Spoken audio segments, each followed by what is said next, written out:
that's the whole animal now covered with the pastel.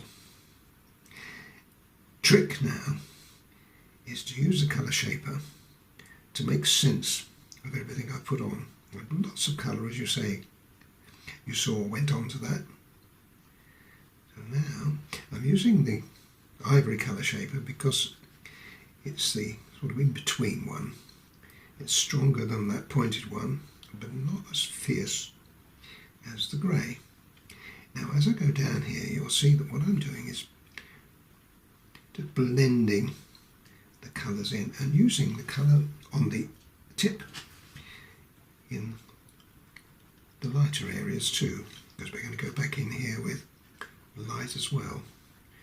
And I will stop halfway down and you can see the effects. Bear in mind when you're watching this, is the dark will go darker and the light areas will become lighter. So we'll be putting other colours on, but what we're getting is a really nice, all in between tones. You see that? If you look back up there, all those colours I've put on, like down here, are all now creating more tones, more individual colours. It would be impossible to apply those colours.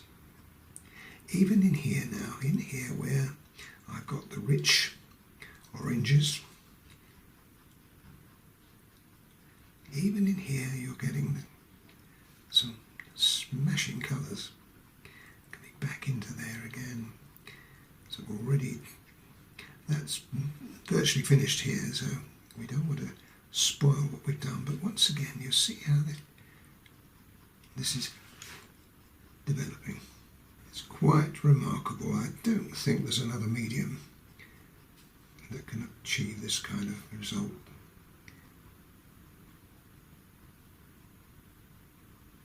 Not with this sort of control that we've got on here. Now here I want to pat this, because what I don't want to do, I don't want to spoil the texture that I've created here from there. So when you get to there, just do what I'm doing. Just dab it in. It's not really until we get beyond that that we start getting the fur. Now this is going to take me a little while, but I'm going to show you everything, because I think you'll be gobsmacked at how this is actually turning out in the end. You could almost, folks, leave it like that. I'm not going to, but you could do. Very, very, very smooth. Now here, this is where we've got another little area where I've put, it's the same idea as up here, but I've kind of mottled it.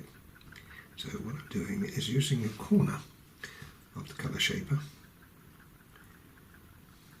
to create a more individual result. See that? If I didn't like it, I could just change it. I could just go over it again, but I think it's quite nice. Now, as we drop down here, this is where we've got the depth under the neck. I would have to spin this round because you want to get the natural angle of your hand when you're doing something like this, so I need to do that. See that action? I can't do it in any other way.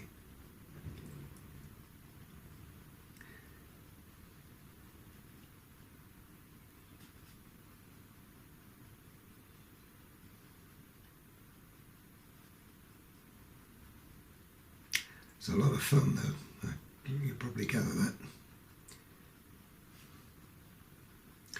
In the old days, before we had the benefit of the colour shaper, this all had to be done with a pencil. It was quite effective, but it wasn't as effective as the colour shaper is. I think I've more or less done that now, covered all the texture, and it's looking really good now. I say, I know what's coming, I know what we can. I'll just turn it round again. Once again, I've got to turn it because I'm trying to get the same angle.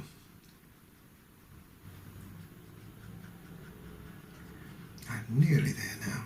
I'm just going to finish this off because, as you've seen, all of it.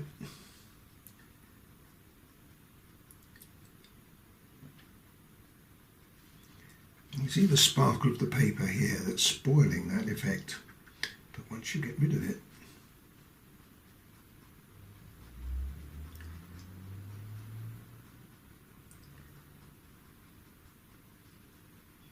now you might ask the question, could I overdo this? I could.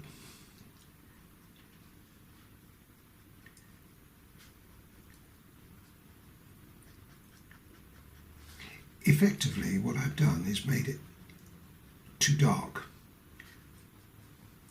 But once I bring the light colours back, which I'm going to do, the ivory, the whites, we'll be able to bring almost another level. I'm not sure I like this now, having done it. So I'm going to... It looks a bit foreign, so what I thought was quite a good idea has turned out to be, does not work so well. Could still end up to be effective because I can put the white back in the same way. Now let's have a look at that.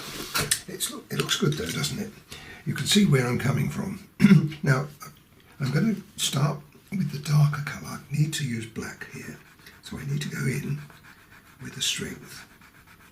This is now just a little bit easier because we've already blended. And we already know where the dark should be. So let me just turn it around as I go because, again, this is more critical now that I get this accurate. Let's do this bit. I won't do everything because, once again, it's so much time taken up, but I think you can get the general idea. Some of this area will be solid, and then you get others that... See the idea? Anyway, I shall carry on and finish this area off with all of the dark colours, and then we can start building the light again. I'm hoping that I won't have to go in to put any more dark. Oh, sorry. I hope I won't have to use the colour shaper again. If I do, it'll be minimal. I just wanted to do that bit for you to show you how that worked. So let me continue with that, and then when you come back, I'll just on this very edge. I want to put now. I don't want to make this solid along here. I just want to make it.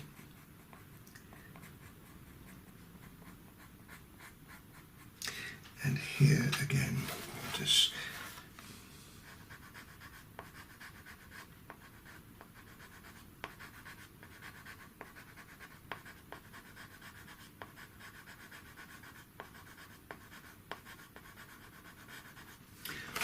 that's what I was looking for, right? I hope you saw that. I turned it around and I wasn't watching the monitor, but I hope you saw it. Anyway, let me finish this off.